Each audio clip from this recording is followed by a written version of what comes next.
Amigas e amigos do programa Economia e Desenvolvimento, estamos começando o programa dessa semana com o bloco Conversando sobre Contabilidade.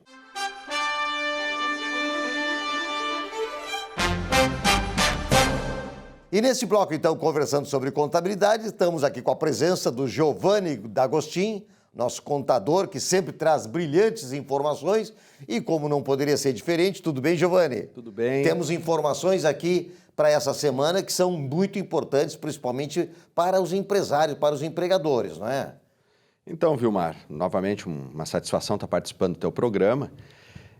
Existem dois assuntos nessa semana que vêm chamando bastante atenção aí dos empresários, né? Dentre eles eu destaco o parcelamento do FGTS. Sim. E um outro assunto que é sobre os acordos de redução e suspensão dos contratos de trabalho.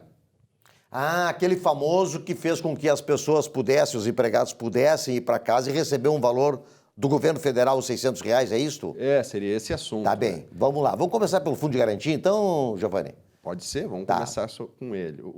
O que aconteceu? Lá no mês de março, o governo federal editou uma medida provisória possibilitando que as empresas diferissem o pagamento do FGTS das competências de março, de abril e de maio para pagarem 6 vezes a primeira prestação agora no dia 7 de julho. Muito boa medida, né? Por causa também, para o enfrentamento da pandemia, as empresas estão com problemas de fluxo de caixa. Todavia, no momento da geração da guia da primeira prestação, a Caixa apresentou muita instabilidade no aplicativo e no sistema pela internet, naquilo que trata ali da geração da guia. Então, eu presumo que quase nenhuma empresa conseguiu pagar a primeira prestação desse parcelamento do FGTS. E o dia 7 de julho foi da semana passada, então, no caso, nós já estamos com a inadimplência. Já estamos com inadimplência, né? Nós tomamos conhecimento de que diversas entidades contábeis pediram para o presidente da Caixa tomada de providências ou a dilação do prazo do pagamento da primeira prestação. Não sei o que a Caixa vai fazer. O Sindicato dos Contadores, no qual eu presido, também encaminhou para o ministro da Economia, que se vincula à Caixa, e pedido de providência, porque realmente não foi possível a geração da guia pelos empresários. É uma lástima, né, o que aconteceu. Mas certamente eles vão tomar providências, né, Giovanni? Porque é uma questão de sistema, de informática, de TI, não é? Esperamos que sim, né? Sim. Ontem, a Justiça Federal do Distrito Federal, a pedido do SESCOM daquela região, deferiu uma medida liminar, então, para possibilitar que as empresas, os filiados do SESCOM daquela região, pudessem pagar a guia sem o pagamento dos encargos moratórios. Perfeito. Isso é uma grande preocupação, claro, né? Porque nós tomamos conhecimento de alguns colegas, de alguns contadores que conseguiram, depois do vencimento, gerar a guia, foram poucos colegas, mas está vindo com os encargos, né? Claro, o que não seria justo, porque não foram as empresas quem deram causa a esse problema. Exato. Né? E a medida provisória é 936, né? A da suspensão. Pois então. A suspensão e... A suspensão e a redução da jornada de trabalho. Perfeito. Né? Essa medida provisória deu muito o que falar. Foi uma medida, a meu juízo, acertada do governo, né? Claro. O governo ajudou tanto as empresas como também os funcionários, na medida em que possibilitou que, durante o período da pandemia, os empregadores pudessem suspender o contrato de trabalho dos empregados e o tempo limite de suspensão é de 60 dias. Aí, nesse caso, o governo pagaria uma espécie de seguro-desemprego, né? E desoneraria a empresa de pagar o salário deles. Para as empresas maiores, pagaria ali 30% do salário. Dependendo do faturamento. Isso, para as empresas que faturam mais do que 4 milhões e 800, certo. Né? Que é o limite ali das EPPs, não é? Certo. E também a possibilidade de fazer a redução da jornada de trabalho dos funcionários, certo. Né? Porque a gente sabe, né, que durante a pandemia, muito em virtude da baixa demanda, as empresas, muitas delas, não precisam também ter à disposição todo o quadro dos funcionários durante o tempo integral da jornada de trabalho. Perfeito. Então, poderia ali ser feita a redução de 25%, de 50% ou de 70%. Então, a empresa pagaria proporcionalmente o valor do salário com a redução e o governo federal pagaria a diferença, também um percentual ali proporcional que equivaleria ao seguro-desemprego. E o que aconteceu com essa medida provisória, Giovanni? Pois então, essa medida provisória foi convertida na Lei 14.020. Ela foi publicada no dia 7 de julho, né? E o Congresso Nacional proveu ali algumas alterações na medida provisória, né? Uma delas é que o Poder Executivo, o presidente da República, pode, eventualmente, prorrogar os prazos mediante ato unilateral do presidente. Quer dizer que 60 dias, então, poderão ser prorrogados? 60 dias poderão ser prorrogados. Isso é interessante, porque a pandemia está aí ainda, né? A pandemia está aí ainda, exatamente, principalmente aqui na região sul, né, que agora veio com mais força. A medida, digamos assim, a mais favorável para que as coisas consigam andar no meio dessa situação econômica seria a prorrogação deste prazo de 60 dias. Ou tem mais alguma outra medida que trouxe a lei como emenda? O senhor se recorda que no início dos lockdowns, né, que foram implementados pelos governos estaduais e municipais também, o Bolsonaro fez um comentário sobre um artigo da CLT que obrigaria os governos a indenizar as empresas por causa dos fechamentos compulsórios das lojas. Lembro e foi muito criticado por isso. O senhor lembro. Pois então, essa lei, ela mitigou a aplicação daquele dispositivo durante o período da pandemia, né? Então, de acordo com essa lei, né? Uma adequação praticamente daquele artigo da CLT. Fizeram uma adequação para evitar que os governos locais fossem demandados a indenizar as empresas. Exatamente. Agora, tu falaste na questão do início, tá? E a nossa questão aqui, estadual, municipal, tá? Tu acha que começou assim muito no início, porque agora ainda nós estamos na pandemia, a previsão é julho, a previsão é agosto, a previsão não sei quando é, e nós estamos com fechamento aí, principalmente no município de Porto Alegre, começou segunda-feira, que são mais 15 dias. Tu acha que começou muito antecipadamente, Giovanni? Olha, a nossa situação, ela é muito crítica, muito periclitante.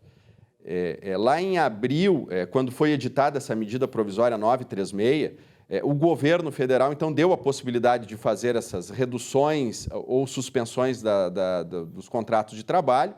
Todavia, o prazo máximo de vigência desses aditivos contratuais, a soma de todos eles, não poderia exceder a 90 dias.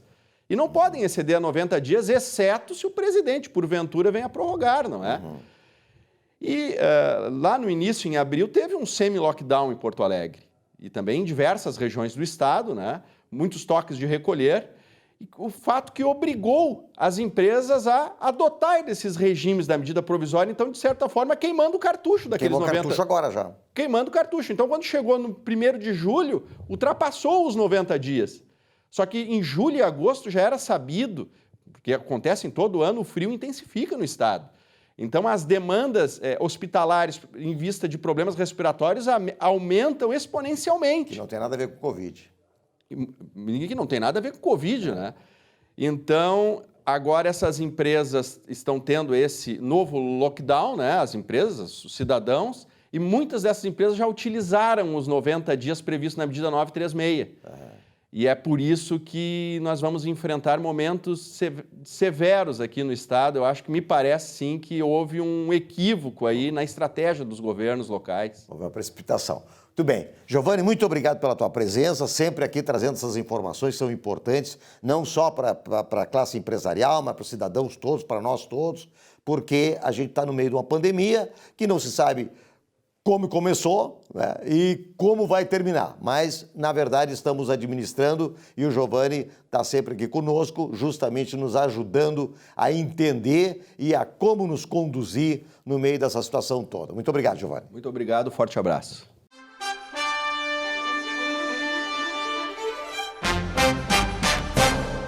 Olá, conquistar é maravilhoso, não é mesmo? Mas manter e evoluir na conquista exige criatividade, disciplina e resultados. Sim, resultados. Hoje em dia vivemos no mundo da competição. Produtos competem, serviços competem, a vida tornou-se competitiva. Só os mais aptos sobrevivem e se mantêm no topo. Portanto, faça sempre o melhor. Dê o seu melhor, mesmo que seu trabalho seja o mais humilde. Partilhe experiências, conhecimentos, resultados. Quanto mais você partilhar, mais irá empilhar. empilhar coisas boas, edificantes, realizações e felicidade. Habilite-se, pois, para viver uma vida venturosa. Boa semana.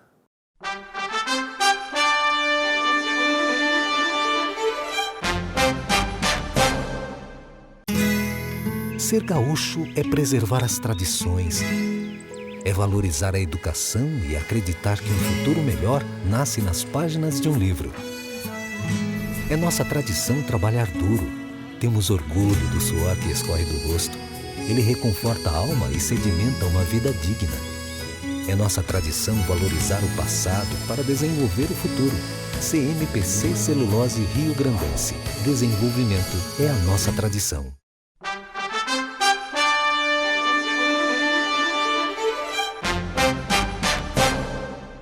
Tem algumas medidas de combate ao Covid que parecem sair de outro planeta. Por exemplo, a restrição ao uso do Vale Transporte por parte dos trabalhadores em atividades não essenciais de Porto Alegre. Existem atividades, existem funções essenciais, por exemplo, o pessoal de manutenção de uma indústria, vigilância e assim vai. Mas não é ainda o que mais me preocupa. O que me preocupa é que muitos trabalhadores têm no Vale Transporte a única forma de se deslocar a um hospital, a uma UPA, um pronto-socorro, numa situação de emergência. Parece que também se decretou não existir mais esse tipo de emergência em Porto Alegre, ou que as ambulâncias do SAMU serão onipresentes, ou que tem um vizinho para emprestar grana para passagem.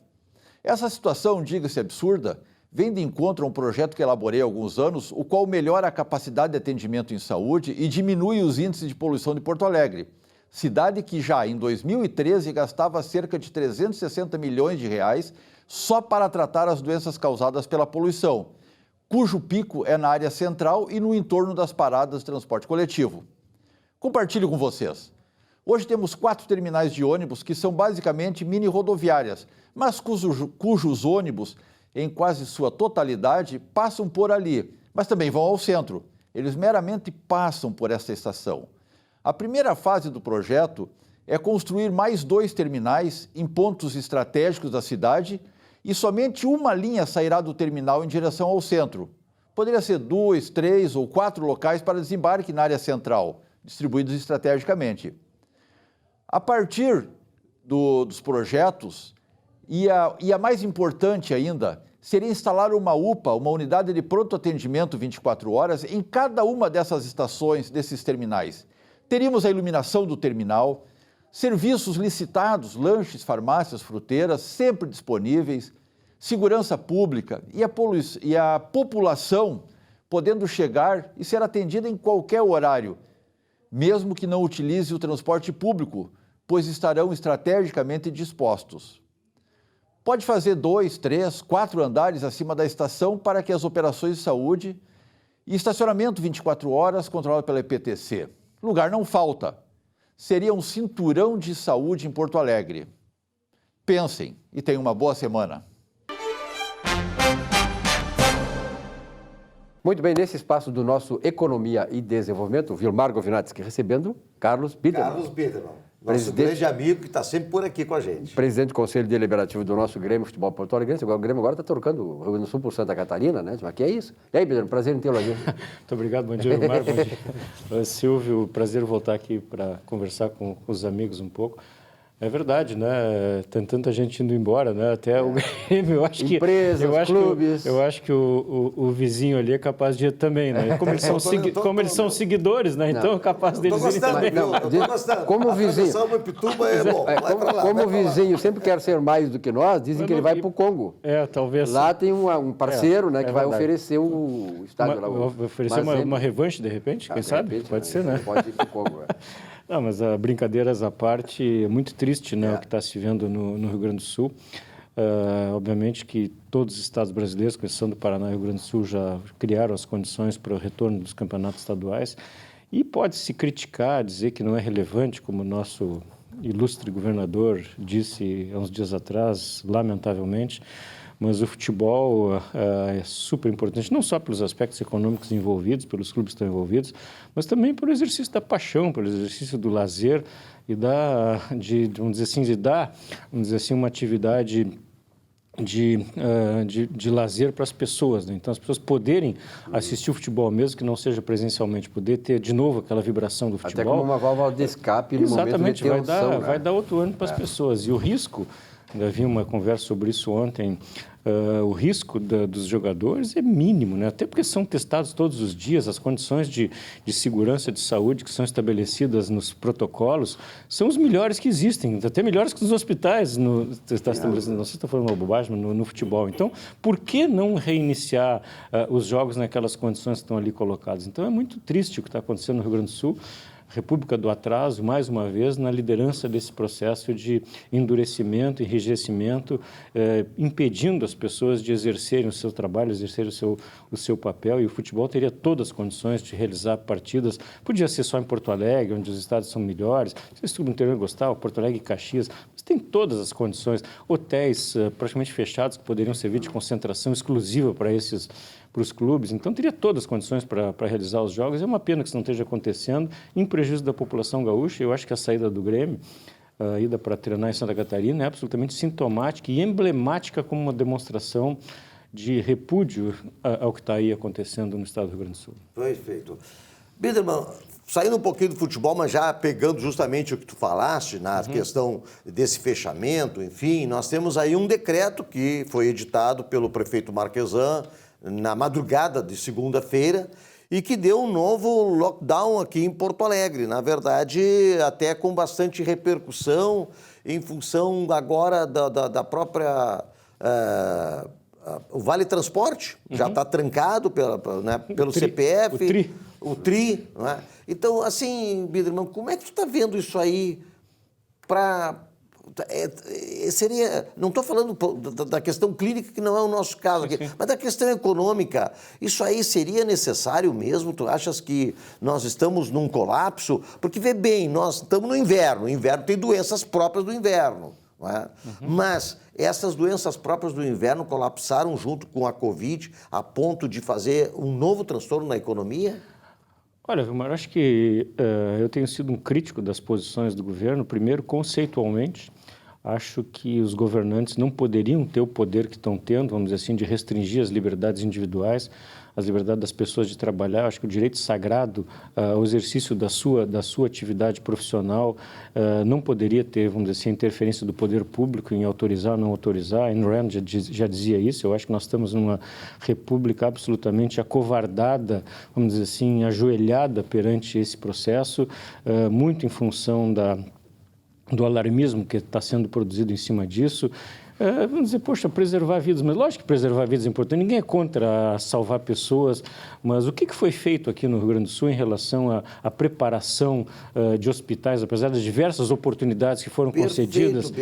Tivemos tempo para isso, né? Tivemos tempo para isso, desde março, que não fizeram absolutamente nada em relação a isso. Então, se sabia que isso ia acontecer, quem não sabia que o inverno não viria no Rio Grande do Sul?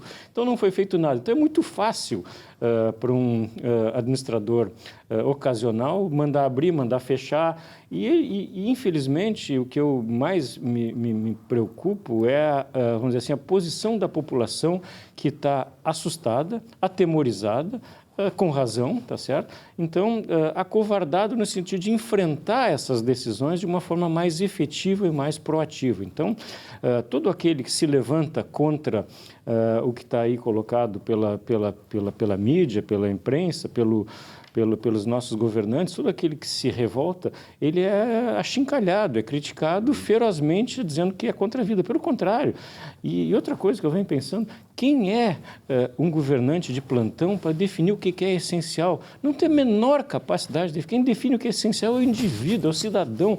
Para mim, assistir um jogo de futebol pode ser essencial, para o Silvio pode não ser, tá certo? Para o Vilmar pode não ser. Agora, eu tenho que decidir para mim o que é bom para mim. Se eu quero trabalhar e exercer o direito do meu trabalho, por que o governante me impede de fazer isso? Isso é um absurdo, isso é uma volta à ditadura das mais draconianas que tivemos no Brasil. Se fala da ditadura no Brasil, nós estamos vivendo hoje um período, posso ser criticado por isso, mas um período onde as restrições à liberdades, eu não me lembro no Brasil, tenho 66 anos, não me lembro de ter visto no Brasil tamanha restrição à liberdade das pessoas. Aliás, o que eles condenam, que é a ditadura militar, eu já tenho dito isso aqui, eu convivi, benditas liberdades individuais que nós tínhamos na chamada ditadura militar. Nós nunca tivemos, por exemplo, proibição de andar na rua, de estacionar nossos carros, de trabalhar. Os verdadeiros ditadores são aí, o governador do estado da República de Pelotas e o Nelson Marquesan, que tem na família já um histórico de ditador, que era o pai dele, extremamente ditador, que se não fosse pelo presidente João Figueiredo, nós estaríamos até hoje com uma ditadura, porque o Nelson Marquesan, eu tenho prova disso, era o camarada que queria que a ditadura, naquela época, se eternizasse no Brasil. Pai do atual prefeito de Porto Alegre. Então, ele tem no gene dele isso, essa viés autoritário. Então, mas fora disso aí, Biderman, as entidades empresariais, elas não estão muito caladas, muito acovardadas também? Isso é óbvio, né? Isso está se vendo, né? A falta de voz que estão tendo as lideranças empresariais no Brasil, não falei nem no Rio Grande do Sul, no Brasil, né? Estão com medo, obviamente, de assumir uma posição que possa ser criticada, como a gente estava falando há pouco, de ser contra a vida das pessoas, de querer expor seus trabalhadores à propensão à doença maior do que o normal. Então, todo esse ambiente de temor que se instalou no país e no mundo acovardou o empresariado também, de tentar enfrentar isso de uma forma mais ostensiva e ser taxado de ser contra a vida, de colocar a vida dos seus empregados, do público, enfim, dos clientes. É uma coisa maquiavélica, né? É uma coisa maquiavélica. Então, está todo mundo assustado. Ninguém está com coragem de enfrentar isso. E, infelizmente, nós não temos no Brasil, talvez no mundo, uma pessoa carismática, vamos dizer, um líder, vamos dizer assim, como é que eu vou dizer? Um Churchill, né? Um Churchill da vida. Nem usar... Podia mas... usar o Churchill, mas uma liderança, que pudesse, vamos dizer assim, liderar esse processo de uma forma efetiva e que assumisse determinados riscos que são razoáveis numa circunstância como essa e liderasse a sociedade num movimento positivo. Nós não temos, enfim, então todos, inclusive as nossas lideranças, estão com medo. Então não temos aquele visionário, aquela pessoa capaz de liderar o processo com competência e que assuma determinados riscos, assuma determinadas perdas e faça o que tem que fazer num momento como esse. Infelizmente não temos no Brasil essa pessoa. Dentro do teu trabalho, Biderman, tu faz muito trabalho de consultoria e tal, a tua previsão, ela é, vamos dizer assim, até que ponto negativo em relação à possibilidade de quebradeiras de empresas, a possibilidade como consequência de desemprego? Uhum. Eu vou ser um pouco incoerente agora, Vilmar, porque felizmente os clientes com quem eu tenho trabalhado têm conseguido, vamos dizer assim, de uma forma razoável se manter, tá certo? Até pelos business que eles estão, negócios que eles estão, eles conseguem de uma certa forma sobreviver. E os cenários que foram desenhados lá atrás, no início da Covid, não se mostraram tão negativos como estão acontecendo. Então, de uma certa forma, estão sobrevivendo. A minha grande preocupação são as pequenas e médias empresas, né? Essas, vamos dizer assim, que não aparecem, não estão na superfície, mas que começam a sofrer efeitos dramáticos. Recebem hoje para pagar a conta amanhã. Então esses caras que, vamos dizer assim, que se prepararam para abrir 2, 3 semanas atrás, que compraram estoque, chamaram as pessoas de volta, que se prepararam com todo o cuidado. Se endividaram e aí vai e fecha. O que vai fazer com o estoque? E o pessoal do varejo, só um exemplo, o pessoal do varejo de pequenas redes aí que compraram produtos para o inverno, que não tem acesso à internet, que não tem grandes sistemas de comercialização pela internet. O que esses caras vão fazer com o estoque que compraram? Perderam. E tem que pagar a conta, tá certo? Então, esse tipo de coisa é que os nossos governantes não têm a percepção, não tem a sensibilidade para entender isso. Por que os shoppings estão fechados se podem trabalhar com toda a segurança, com toda a higiene e com todo o cuidado? E investiram para isso? Investiram para isso. Tem um shopping em São Paulo que esses dias estava aberto até metade, porque ele fica na divisa de 2 cidades, estava aberto a metade e outra metade fechada, tá certo? E as nossas autoridades públicas absolutamente omissas. Esses dias ainda ouvi um caso emblemático, que eu não sei se é verdade, mas até cabe para vocês, para ti, Silvio, que é jornalista, investigar que existem 850 processos de adoção parados no Rio Grande do Sul e que, como os processos são físicos, os juízes não vão ao tribunal para julgar. Então, tem 850 crianças numa condição com pessoas querendo adotar, que não são adotadas porque... Os processos trabalhistas, Silvio, estão todos paralisados. Os processos físicos estão todos paralisados. Esses chamados remédios que os autoritários estão fazendo está sendo pior, vai ser muito pior que a doença. O day after do coisa vai nos mostrar isso. A história vai nos fazer ver quem foram os heróis e quem foram os vilões dessa situação toda. Eu compreendo que a situação é complicada, mas o autoritarismo, a tirania desses governantes da República de Pelotas, aqui do Marquesan, aqui em Porto Alegre, e, aliás, a politicagem no Brasil hoje, ela mostrou a verdadeira face, né, dos políticos cafajestes, despreparados que nós temos. Lamentavelmente, esse é o quadro do Brasil. Biderman, uma coisinha mais rapidamente para fechar? Não, Silvio, é isso, é a preocupação com o momento. Como disse um prêmio Nobel recentemente, eu acho que talvez estejamos cometendo o maior erro da história da humanidade com esses fechamentos todos. Então, essa falta de reação da sociedade em relação ao momento, essa é a grande preocupação, e nós, no futuro, não sei se nós vamos ter respostas para isso, que pode ser que nem tenhamos, tá certo, respostas para tudo que está acontecendo, mas bons estudos vão ser feitos, acadêmicos, sobre esse período, a história vai julgar, e tenho certeza que muitas contradições vão aparecer no futuro em relação ao momento atual. Com certeza. E para finalizar, eu digo o seguinte, ó, nossas façanhas não servirão mais de modelo a toda a terra a partir desses governantes que acabaram botando no lixo a tradição dos rio-grandenses. Obrigado, Biderman. Eu que agradeço. Obrigado. Prazer estar com vocês aqui. Um rápido intervalo, já voltamos com o nosso Economia e Desenvolvimento. Até já.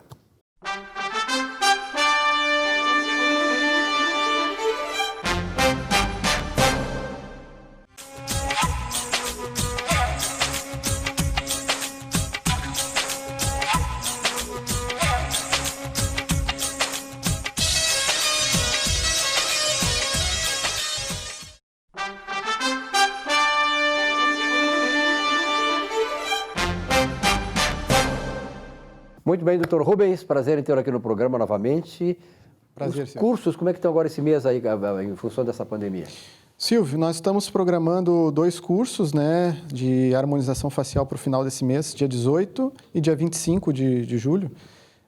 Em função da pandemia, do aumento da restrição, do fechamento de alguns segmentos de Porto Alegre, decretado pelo prefeito Marquesan, nós estamos pensando em prorrogar esses módulos para agosto, né? E nós vamos entrar em contato com os alunos, em contato com os pacientes também, para preservar a integridade da saúde de todos e tudo mais, e nos adequar também ajustar as medidas do decreto.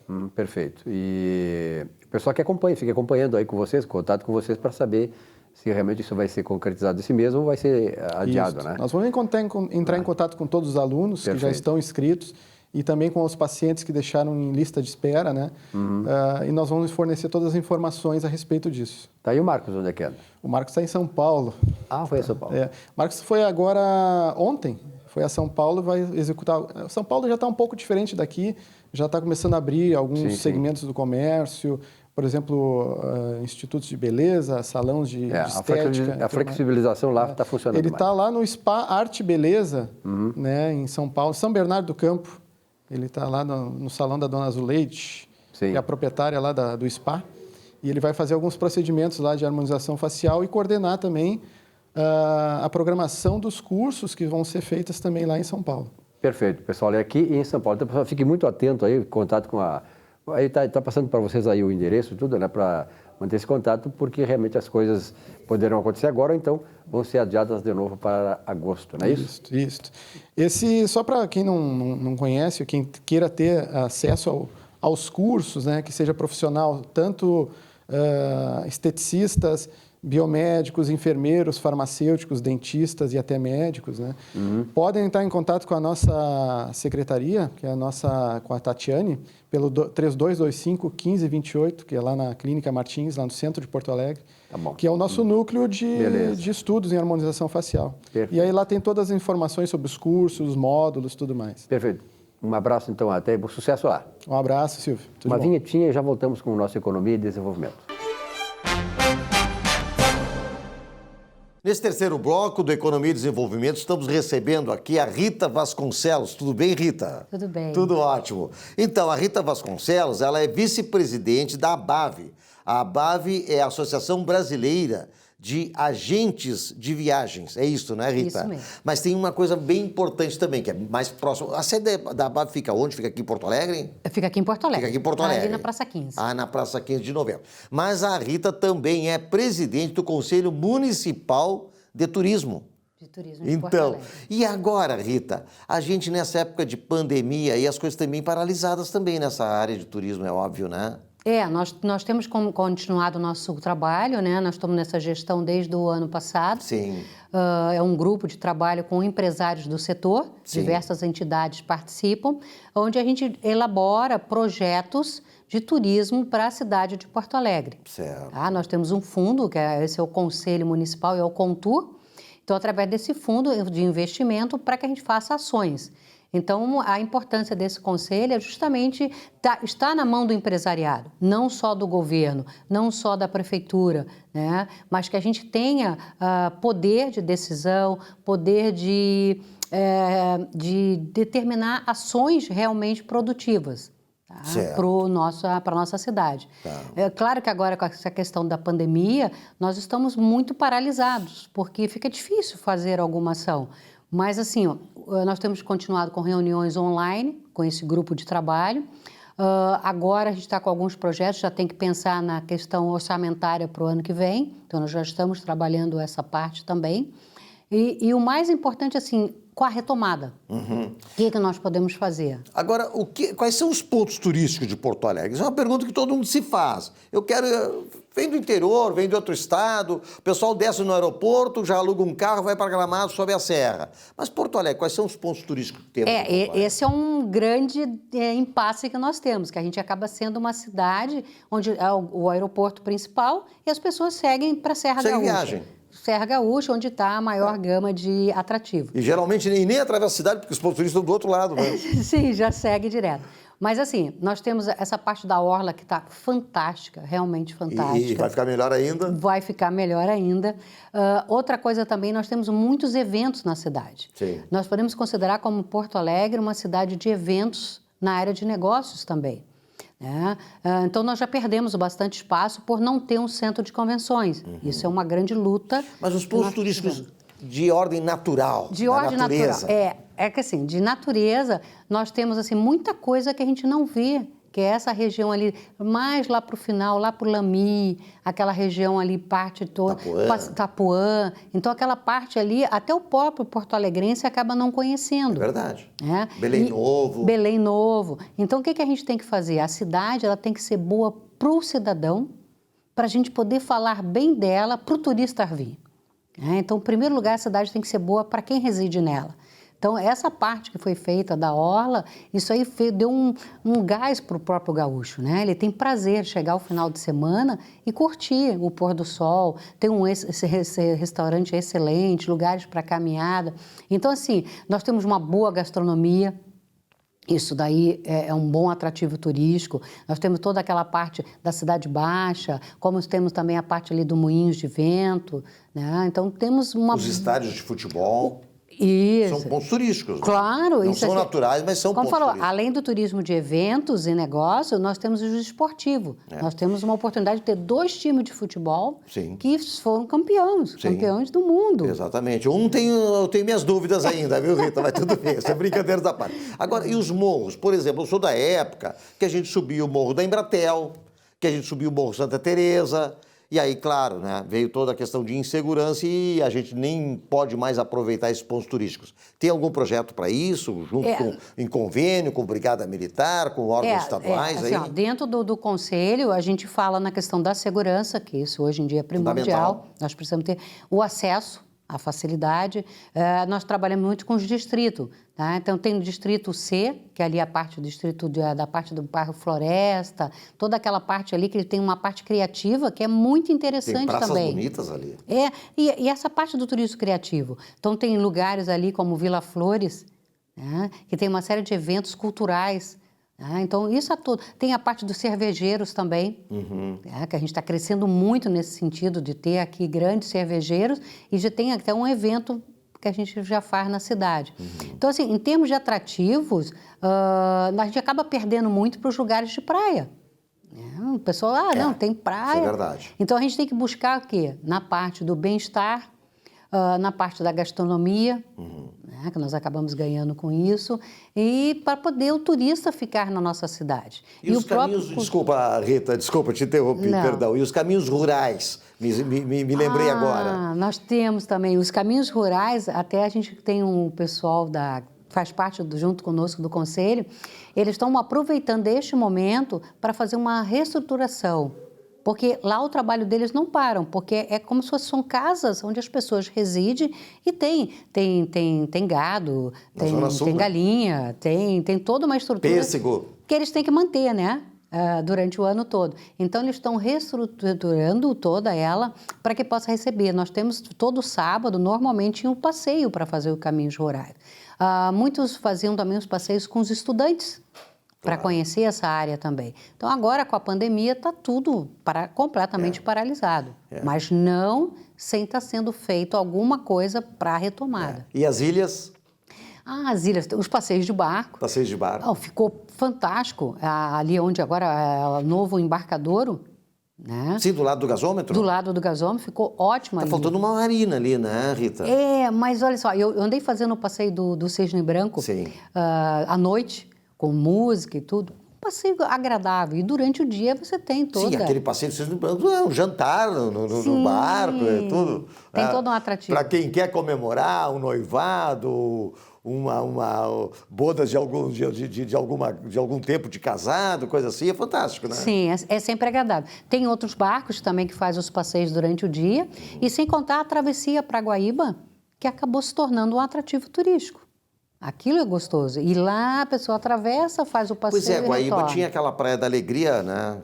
Olha, eles têm uma parte cultural muito agradável, boa, né? Lá em Guaíba também. E dá para fazer uma conexão cultural, com Porto Alegre, bons restaurantes. Então dá para a pessoa sair, faz um passeio lá, volta e é agradável. Tem também. Que estar associado à gastronomia, não tem dúvida nenhuma. Tem. Né? Não, no gaúcho principalmente, né? Tem que ter um bom churrasco, ou tem que ter um peixe, ou até mesmo a parte italiana, né? Olha, ali na Ilha da Pintada, por exemplo, tem a Z5, onde eles servem tainha na taquara. Isso é fantástico. E é Porto Alegre. Sim. E é Porto Alegre, porque a Ilha da Pintada passa a Ponte do Rio Jacuí, passa por baixo dela, ali é Eldorado do Sul, atravessa o Pontilhão, entra na Mabilde, ali na Ilha da Pintada mesmo, é Porto Alegre e é um lugar fantástico de se ir e tem essa tainha na taquara que os próprios moradores, os pescadores, enfim, fazem. Semana do Peixe eles acabam trazendo. Exatamente, na Semana do Peixe. Para a gente ter uma degustação aqui ali na Praça 15, na frente do Mercado Público, a gente tem uma ideia. Mas indo lá na beira do rio, né, junta a gastronomia com a beleza. Agora, assim, em termos do nosso trabalho, que a gente dá retomada, principalmente a gente tem que fazer um vídeo promocional bacana, que a gente mostre os nossos atrativos e distribua para o Brasil, porque a retomada vai começar dentro do próprio Brasil. Então, nós precisamos trazer o turista do próprio Brasil, dos demais estados, para vir, além da nossa Serra Gaúcha, conhecer os nossos atrativos de Porto Alegre também. Então, esse é o nosso trabalho. Rita, nós estamos finalizando o programa, mas só que tem um detalhe aqui que está me deixando curioso. Tu não és gaúcha, né? Não. É gaúcha por adoção. Sim. Temos 1 minuto, Rita, então... Dá o teu recado final, mas conta para nós, tu vieste para cá, é curiosidade, né? Eu sou carioca. Sim. Suspeita. O lugar mais turístico do Brasil. Eu adoro o Rio de Janeiro. Maravilhoso. Sou da Praia de Botafogo, da Enseada de Botafogo, fantástico. Uma das vistas mais bonitas do Rio de Janeiro. Casei com um gaúcho e ele me disse que era muito bom vir morar em Porto Alegre. O frio, fantástico. Eu vim para cá com meus filhos pequenos ainda, né? Hoje em dia eles são mais gaúchos do que carioca. E eu aderi à cidade, um amor tão grande por Porto Alegre, pelo estado do Rio Grande do Sul. Canto o hino do Rio Grande. Olha só, com a mão no peito. Mão no peito. E tenho minha profissão aqui, tenho a minha agência de viagem aqui em Porto Alegre há 27 anos, a minha própria agência. Estou aqui há 35. Como é o nome? A minha agência é a RC Tour. RC Tour. RC Tour. Trabalho com um atendimento personalizado, monto roteiros de viagem e tenho o maior prazer em trabalhar com turismo, né? Eu digo, legal. Sou formada em turismo pela Faculdade de Turismo do Estácio de Sá, no Rio de Janeiro. E amo.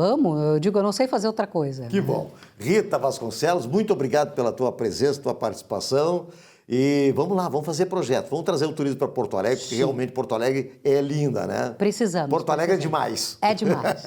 Obrigado. Obrigada. E agora os nossos comerciais, então, encerrando esse terceiro bloco do Economia e Desenvolvimento.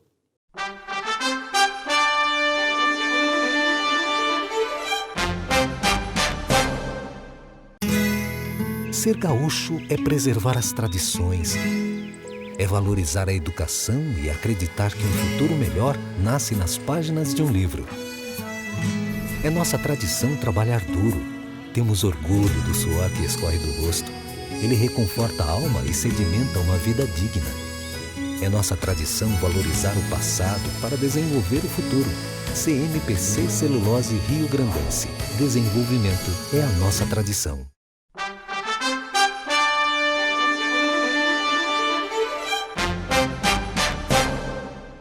Liberdade.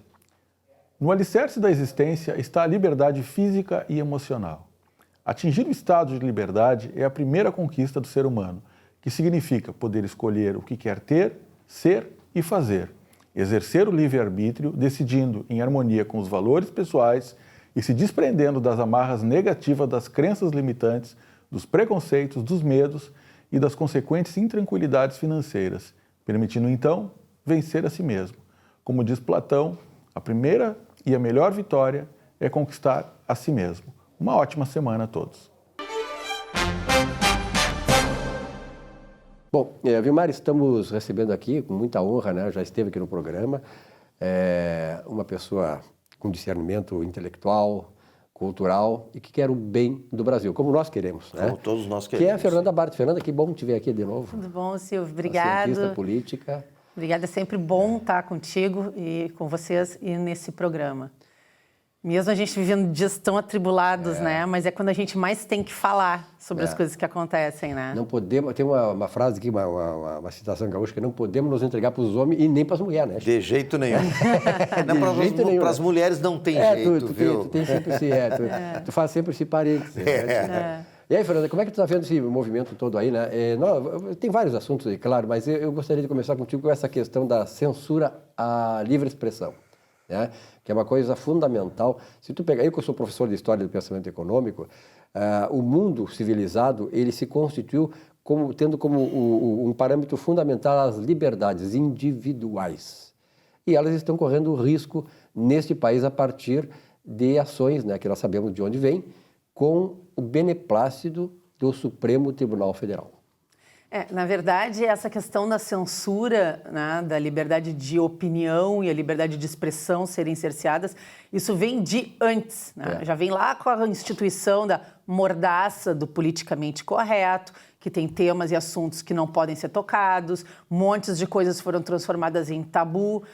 Inclusive o próprio humor foi atacado, tu não consegue mais ter programas humorísticos como tu tinha nos anos 80, hoje em dia seria um escândalo se a gente tivesse um Cacete e Planeta, uma Armação Ilimitada. Imagina o Costinha hoje, o Costinha não tinha como nem abrir tem a boca, chance, né? já está preso depois do primeiro programa.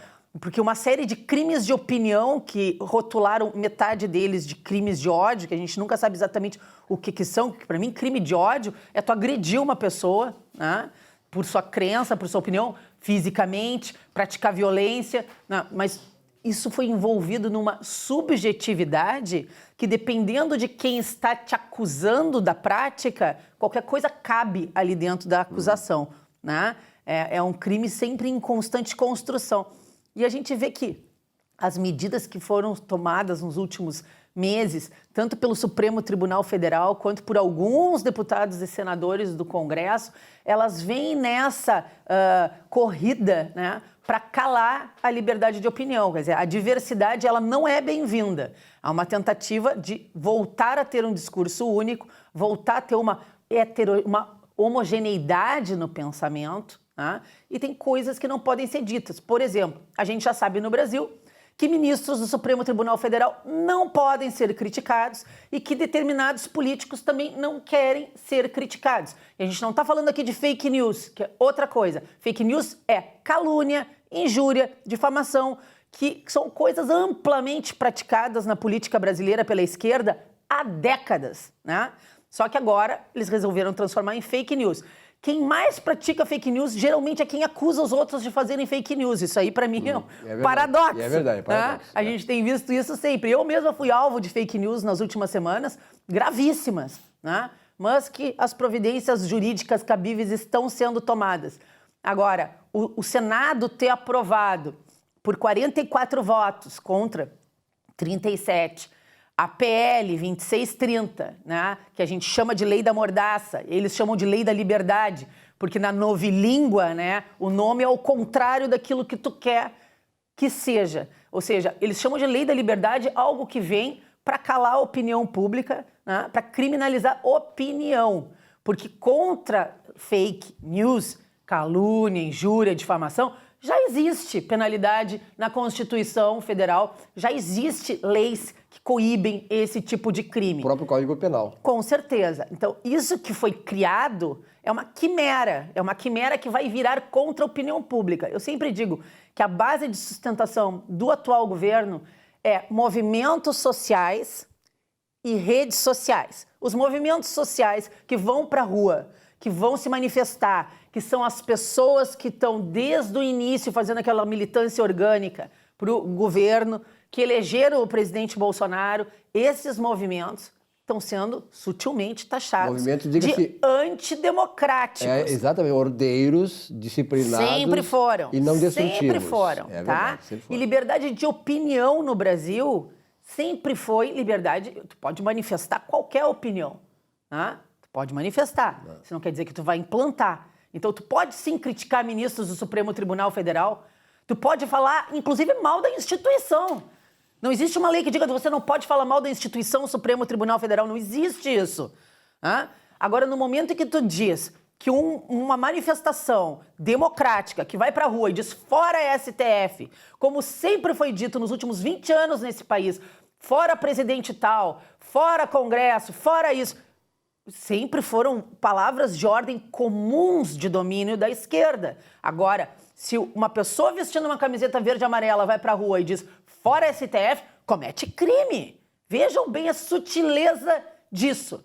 É ridículo, é absurdo, mas é exatamente isso que querem. Porque ao criminalizar as manifestações de rua, o que eles vão fazer? Com que aquelas pessoas, aquelas famílias inteiras, pais, mães, vovós, vovôs, tios, tias, que vão para a rua com os cachorros, né? Essas pessoas se sintam constrangidas de manifestar apoio ao governo, porque ninguém quer ser visto como criminoso.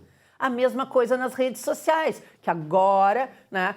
Engraçado que os dois inquéritos ao mesmo tempo no Supremo Tribunal Federal. O inquérito das manifestações antidemocráticas e o inquérito das fake news. Os dois são para atingir a base de apoio do governo. Porque um governo sem apoio é fácil de ser derrubado. A Dilma, quando sofreu o impeachment, tinha 7% de aprovação. Esse presidente ainda tem 30%. Eles não conseguem baixar de 30%, mas eles vão salopar o que puderem para reduzir a aprovação do presidente. Isso está claro para quem quiser analisar. Está muito claro. Isso é preocupante, Silvio. Fernanda, a gente que já vem de uma geração anterior, a gente aprendeu muito em casa que sempre tem que falar a verdade, nunca mentir. Né? E isso é uma coisa que, pelo que está se vendo agora, está se revelando em todas essas matérias aí que estão sendo, enfim, discutidas e aprovadas, ao que me parece, eu não sei qual é a tua opinião, Fernanda, em relação a isso, mas ao que me parece que está dizendo o seguinte, olha, não diga mais a verdade, não seja honesto, não fale o que pense. Dê uma maquiada e vá para o lado da mentira. É isso mais ou menos que te parece? É uma realidade distópica, que nem 1984 do Orwell. É crime de pensamento. Né? Você pensa uma coisa e já está criminalizado. É mais ou menos como o ministro Alexandre de Moraes fez quando proibiu a nomeação do Ramagem para a Polícia Federal, porque ele acreditava, é como se o Bolsonaro cometesse um pré-crime, que aquela nomeação poderia levar o presidente a fazer algo que fosse criminoso. Porque era amigo, porque era das relações. Não, isso é ficção científica, isso não Agora, existe. Agora, todos os ministros do STF que eram das relações do PT, do PCC e não chegam mais, isso não tem problema nenhum. Nomeados politicamente, sempre foram. Mas agora, voltando aqui para o nosso ponto, não pode passar essa PL 2630 na Câmara de Deputados. Não pode. Tá? É um projeto completamente absurdo, Inclusive, as próprias redes sociais já disseram que, se for aprovado, vai inviabilizar a existência das redes sociais no Brasil, porque cria uma série de questões que são impossíveis de serem cumpridas. E o pior, joga o poder de censura de tudo que a gente publicar nas redes sociais para as mãos das agências de fact-checking, que até onde eu sei hoje são todas dominadas por pensadores e jornalistas de esquerda, né? Ou seja, eles leem o que tu escreveste, eles reescrevem com a verdade, é um ministério da verdade. E aí eles te obrigam a republicar, ou eles mandam uma manifestação para todas as pessoas que receberam de ti com a versão correta dos fatos, que a gente sabe muito bem que não é sempre a correta. Aliás, mais da metade das vezes não é. E muitas dessas agências, elas têm problemas legais e respondem a processos por terem mentido na correção que fizeram. Vejam a sutileza das coisas, né? Ou seja, quem está lá para dizer o que é verdade e não é, omite a verdade. Se fosse hoje, no caso da pandemia que a gente vive no mundo inteiro de Covid, quantas vezes a gente viu a OMS falar uma coisa, voltar atrás, falar de novo, voltar atrás, mudar de opinião? Imagina quantas vezes essas agências de fact-checking não teriam feito pessoas tirarem a verdade das redes sociais porque a OMS tinha manifestado uma opinião contrária, que estava equivocada e depois voltou atrás. Agora, o que chama muita atenção, Fernando, é o seguinte: eu, como jornalista, tenho 50 anos de carreira, eu fico impressionado de ver, estarrecido até, as instituições que nos representam. A mim não representam, porque são tudo da esquerda. Sindicato dos Jornalistas do Rio Grande do Sul, a Associação Rio Grandense Imprensa, aliás, ela fez uma nota no Jornal do Comércio dias atrás, criticando o presidente Bolsonaro, que ele estaria trazendo problemas para a censura no país. Ora, o Bolsonaro é o cara mais criticado, mais vilipendiado pelas redes sociais, o cara mais acusado de tudo que ele não fez. Então, aí a ARI se presta para esse papel? Onde é que está a ARI, presidente da ARI, que não toma um partido em favor da liberdade de imprensa que diz que representa? Outro dia, um governador do estado chamou uma jornalista de ignorante. E onde é que está a ARI para defender o jornalismo? Quer dizer, do lado deles pode tudo. Né? Quer dizer, essa é brincadeira. O Sindicato dos Jornalistas nem precisa falar, né? Que é só a esquerdista que tem lá. A gente sabe disso, eu fui associado do Sindicato dos Jornalistas aqui, é uma podridão, diz como uma podridão intelectual que existe lá. Aliás, né, Fernando, tu sabe muito bem disso. Graças a Deus não somos obrigados a pagar, né? Não somos obrigados a pagar. E nós sabemos bem o que aconteceu. Se tu pega lá a teoria marxista-leninista, eles lá na antiga União Soviética disseram que um dia o comunismo ia imperar em todas as nações. E o Lenin criou uma cartilha que ele denominava o seguinte, que eles iriam ocupar os chamados espaços vazios, espaços vitais, que eles chamavam, dentro do ventre das democracias ocidentais, para destruir as instituições, estão fazendo isso no Brasil, destruir o capitalismo e implantar o comunismo. É o que está acontecendo no Brasil. Com certeza. O PT fez isso aqui, instrumentalizou todas as instituições, os ministros do STF, a maioria deles são de esquerda, e aí é um inferno. As principais, que são as mais estratégicas, né? Que são a elite do judiciário, dominada, né? A elite da imprensa, porque o controle da informação é poder, controle da informação é o que domina. E as escolas e universidades, principalmente no que tange os cursos de humanas, que formam os jornalistas, os cursos de história, que formam os professores, porque eles adoram reescrever, reinterpretar a história, né? E quem quer depois colocar as coisas de volta no lugar é chamado de revisionista. É, revisionista. Né?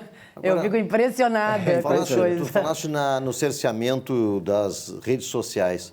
Sabes que eu tive uma experiência há poucos dias atrás, eu simplesmente compartilhei uma matéria jornalística de um repórter da Rede Record que estava noticiando a transposição do Rio São Francisco. Compartilhei com uma frase minha, uma observação minha, imediatamente recebi uma mensagem que o conteúdo estaria fora de disponibilidade, não deu razões. Aí eu compartilhei novamente sem nenhuma frase minha, só compartilhei. Matéria de TV, canal aberto, Rede Record, não tinha nada de lives, coisas do gênero, tá? De novo foi bloqueado. Quer dizer, já está na prática. Está na prática, eu passei por isso há 3 semanas atrás, quando eu publiquei uma matéria que falava que havia tido uma observação feita de dentro da Organização Mundial da Saúde, que os assintomáticos transmitiam raramente o Covid.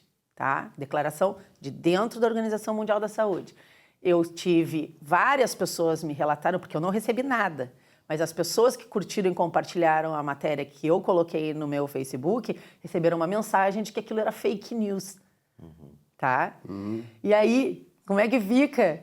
Eu podia processar eles, dizer que eu estou sendo acusada de mentir, de cometer um crime de mentira, de falsidade, quando, na verdade, eu estou reproduzindo uma matéria que existe de algo que realmente foi dito. Ou seja, o que é fake news, afinal? Fake news é qualquer coisa que você diga que vá contra o que eles querem que seja dito.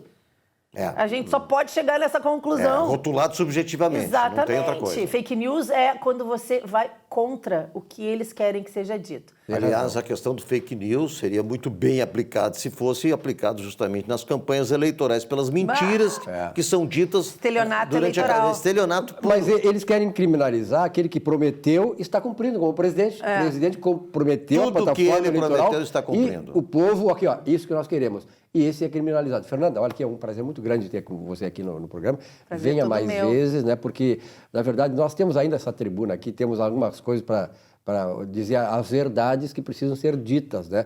Para nós realmente salvar a nossa democracia. Nós corremos um sério risco de sermos mais totalitários que nós já somos. Que nós temos aqui um Brasil socialista, marchando decididamente para ser um país comunista como a China. Por que tem tantas coisas da China? Tudo agora tem que elogiar a China, não pode criticar a China? Claro, esse é o projeto deles, ideológico. Obrigado, Fernanda. Eles têm muito dinheiro para botar em tudo que é lugar. E tem muito dinheiro para botar em tudo que é lugar, em empreendimentos e também no bolso também, né? Obrigado, Fernanda. Eu que agradeço, obrigada. Nossa Economia e Desenvolvimento fica por aqui. Uma bela semana para todos vocês, se é que podemos ter, né? Com toda essa crise de incompetência dos políticos. Na semana que vem, voltamos novamente. Até lá.